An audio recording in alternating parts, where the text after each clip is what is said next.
Good morning, everyone. Dr. Nagu of the TKSU for mestecc, Professor IR, Dato IR Abu Bakar, too many titles from Abu Bakar, MGTC, the chairman of Wintech Malaysia, and the chairman of Shah Malaysia, Dato Ian Loh, and IR Architecture, our acting CEO, Tuan Syed, and Professor Chu, and Mr. Tao Wang, and ladies and gentlemen, good morning, everyone.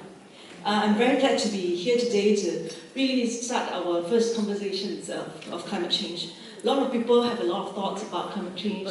Many of you, because there are so many conferences around, and I've just seen that the audience are the C-suites, and I've seen many familiar faces, and many of you have heard me many times. So I do not know what I want to tell you about more that I want to tell you, so I will just be brief on tell you, and as we start the conversation later on in the panel, there are some things that we need to think about outside of Paris Agreement, etc. But just to lay the background, and although I have repeated many times, let me just say that Paris Agreement, Malaysia is one of the signatories of Paris Agreement. Our national commitment is that we will reduce our carbon emission intensity by 45% by 2030 relative to 2005 level, and 35% of which is unconditional, 10% is conditional upon international assistance in terms of capacity building or financing of it. So at this moment, we are at 33%.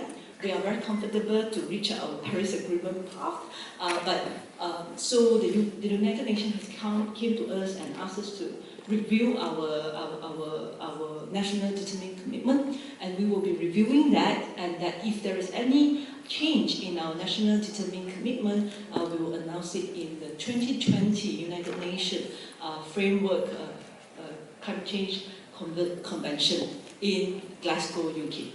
So this is a background of national target of what we want to achieve and how we want to achieve, and there are many of you that the government has been doing a lot on renewable energy, and also we're trying to push a lot more green and decarbonization, and next year we're going to table our Energy Efficiency and Conservation Act.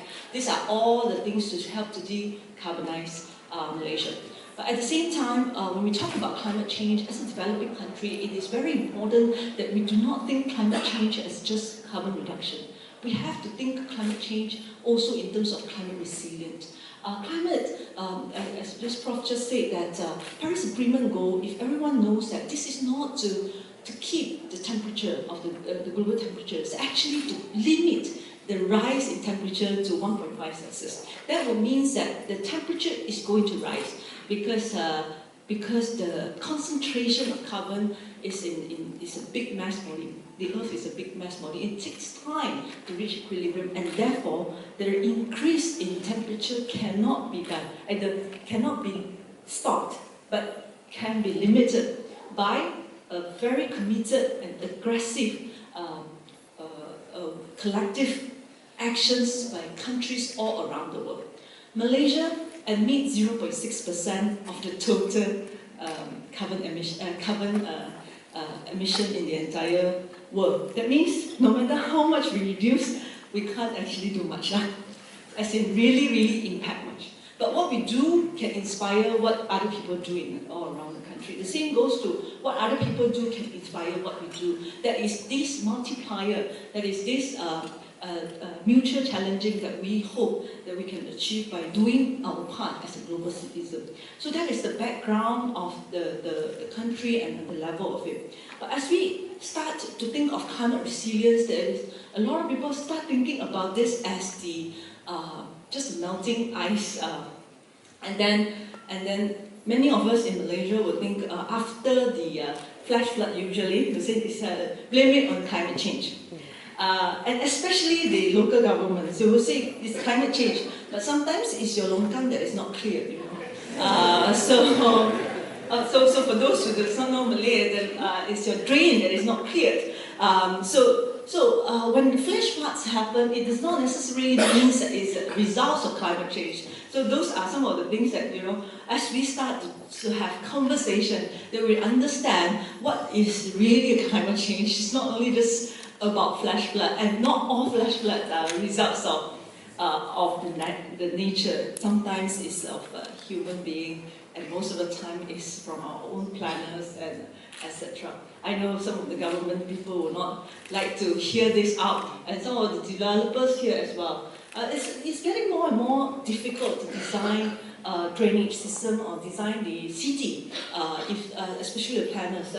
So engineers like to do this. So whenever we design something, we say that, okay, let's design something of 1 to 100 years occurrence. So we will use the rain intensity and then build how big the drain is. Then realize that the next year it floods. And so you build the retention pond, you look at the historical raining pattern, then next year it floods. Or next year it floods somewhere. So there is a changing rain pattern, and in Selangor, for some of you here, that you will know that there is a changing rain pattern, that one of the years we have drought, and that the rain does not actually rain in what historically rained at the water catchment areas. So our dam is not. So the whole water system was disrupted because what engineers have been thinking is a very rigid way of thinking. Okay, what is historically doing, so let's put the dam here. So Selangor has gone through that and they have actually improved their raw water management. And of course, right now they are facing with the treated water challenge that has to be done by infrastructure. But overall, it is that when we talk about climate change, it's more than just on renewable energy. I know there's a lot of excitement, especially in the new projects and all that. But really, when we talk about this, we really need to think about how do we deal with the impact of global temperature rise. On the rising sea level.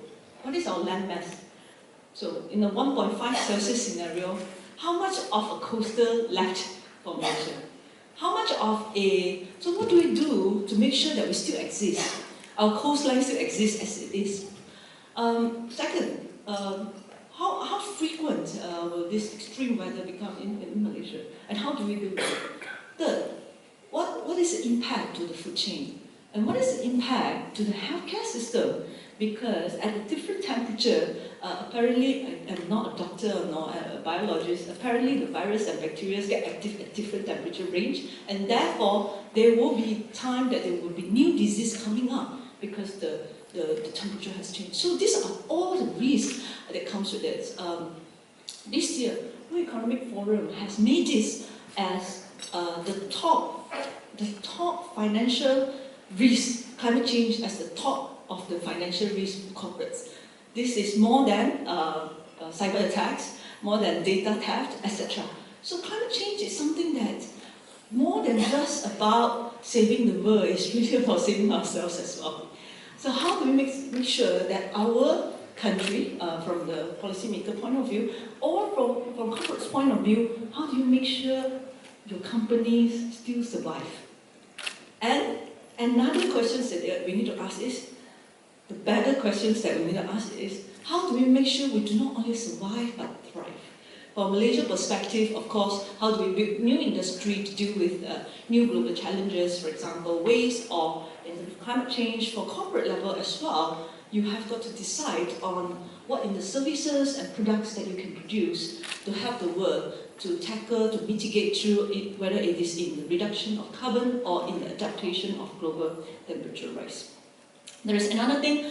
So this is a bigger perspective on national level, and tomorrow the Prime Minister will launch something on the climate change and the national efforts in tackling climate change tomorrow. So and then we will announce more of what we're going to do tomorrow. There are two things I would like to leave it with you. Is that just now I did not talk about renewable energy. I did not talk about carbon reduction. Now I'm going to talk a little bit about carbon reduction. So although we have been pushing a lot of renewable energy, today I want to talk, you can later on converse about renewable energy as well, but I want to give you a perspective. When we talk about decarbonization, we really have to make sure that we keep our priority right. What is the right priority?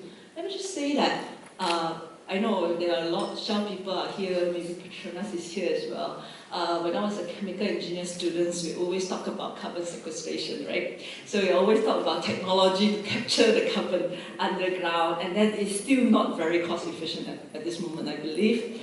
But we forgot that as we, scientists or corporate, as we pursue the carbon capture technology, we forget that the best and most cheapest technology, perhaps on carbon sink, is to make sure that our forest is preserved. So, we forgot that the best carbon sequestration actually is not from the lab, but that is already exists now. That is the priority. The priority is to keep our forest. That is why Malaysia has signed in 1992, committed in Rio de Janeiro, to make sure that our forest cover is more than 50%, and today we are still at 55%. And so we want to keep it that way. We want to make sure that our forest is preserved. For the degraded forest, we want to make sure it is recovered to its original. And for the deforestation, we want to make sure that it is recovered back as a forest. Another thing that we really need to look at is mangrove. So many of us do not know that actually mangrove is also a very good carbon sequester. It can sequestrate and capture a lot of carbon. So whenever we think about reducing carbon, we just have to think that not so much, of course, a lot about technology or changing and putting a lot of R&Ds on finding the right energy solution, but at the same time, perhaps we should also work on how do we keep our forests and mangrove right. And the third thing I would like to leave with you on this priority is on peatland. Malaysians suffer 1 month of haze last month. I do not want to talk about the haze, how much you suffer, your eyes, your thing. I just talk about from carbon perspective. I have a number here that will show you the perspective of it. Every year, global peatland emissions is 2,000 million tonnes of carbon dioxide equivalent per year. And that the global for burning itself is 1,400.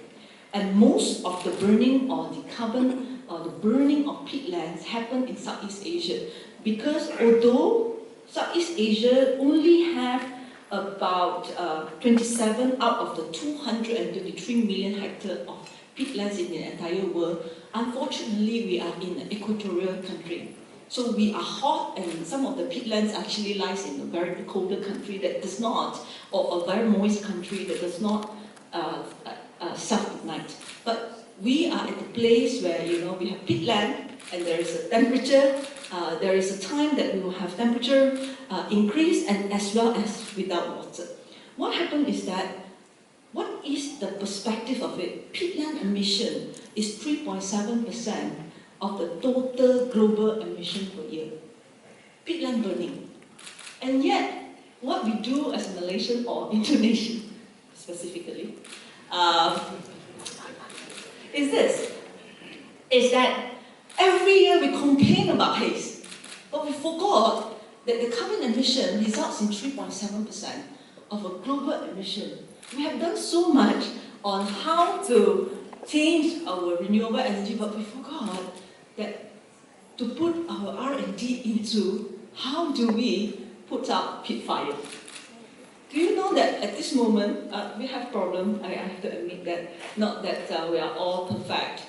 Johan Setia, we have some peatland in Malaysia. Peatland in Malaysia accounts to about 0.something% of the entire world. But we have some problems, and usually whenever our peatland on fire, it takes about 3 to 7 days to put out. Do you know why?